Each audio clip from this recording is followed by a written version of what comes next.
తమిళ రాజకీయాల్లో ట్విస్టుల మీద ట్విస్టులు. విజయ్కు మద్దతు ఇవ్వబోమని తేల్చిన వామపక్షాలు, ముస్లిం లీగ్.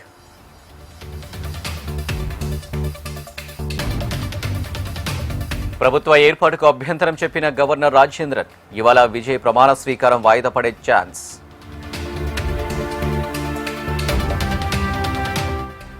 భవిష్యత్తులో కాంగ్రెస్తో పొత్తు పెట్టుకోబోమన్న స్టాలిన్, తమకు వెన్నుపోటు పొడిచిందని డీఎంకే నేతల ఫైర్.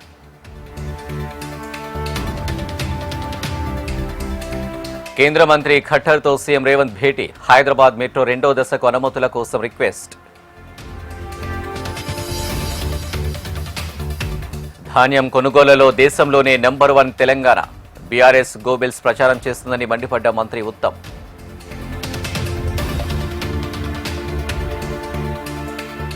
జై శ్రీరామ్ అంటే డబ్బు రాకపోతే జై అక్బర్ అంటే పైసలొస్తాయా? మంత్రి కొండ సురేఖ కామెంట్స్ పై ఫైర్ అయిన రామచంద్రరావు.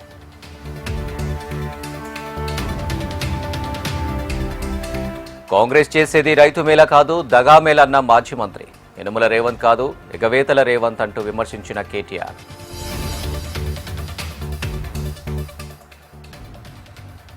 తెలంగాణలో ప్రతి ఒక్కరిని మోసం చేసింది కేసీఆర్ కుటుంబం. కాంగ్రెస్ రాహుల్ గాంధీ గురించి మాట్లాడే అర్హత కేటీఆర్కు లేదన్న టీపీసీసీ.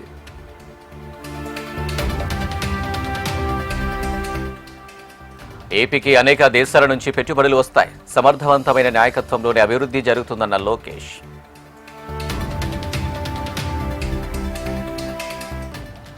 పేర్ని నానికి విమర్శించడం తప్ప ఏమి పట్టవు, బందర్ చరిత్రను తిరగరాసేలా అభివృద్ధి చేస్తారన్న మంత్రి కొల్లు రవీంద్ర. వెలిగొండ ప్రాజెక్టుకు ప్రభుత్వం ప్రాధాన్యతనిస్తోంది, ప్రాజెక్టు నిర్వాసితులకు పరిహారం ఇస్తామన్న మంత్రి నిమ్మల.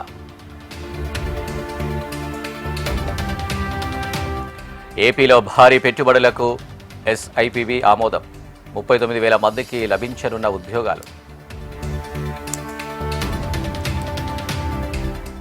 అనంతపురంలో హైవేపై దోపిడీ ముఠా హల్చల్, దొంగల ముఠా అరెస్ట్, 10.26 కోట్ల నగదు, 3 కార్లు స్వాధీనం.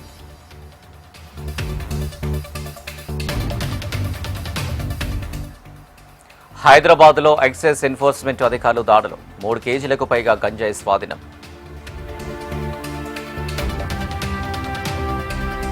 హైదరాబాద్లోని నీలోఫర్ ఆసుపత్రిలో దారుణం, పేషెంట్ అటెండర్గా వచ్చిన మహిళపై దాడి.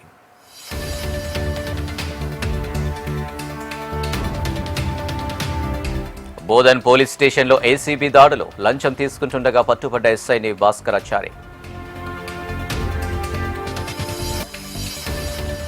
జనగామ వ్యవసాయ మార్కెట్లో రైతుల ఆందోళన, ధాన్యం కొనుగోలు చేయాలని ఆర్డీఓకు విజ్ఞప్తి. తెలంగాణలో గాలివాన బీభత్సం, కూలిన ఇల్లులు, నష్టపోయిన రైతులు.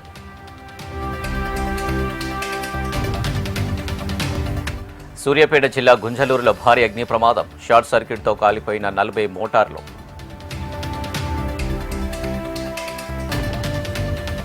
వరుస పేలులతో దద్దరిల్లిన పంజాబ్, తామే చేశామన్న ఖలిస్తానీ లిబరేషన్ ఆర్మీ.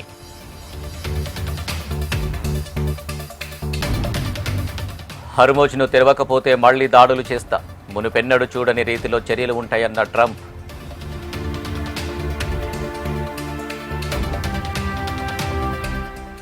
ఐపీఎల్లో పంజాబ్పై సన్ రైజర్స్ విజయం, 33 పరుగుల తేడాతో గెలుపు.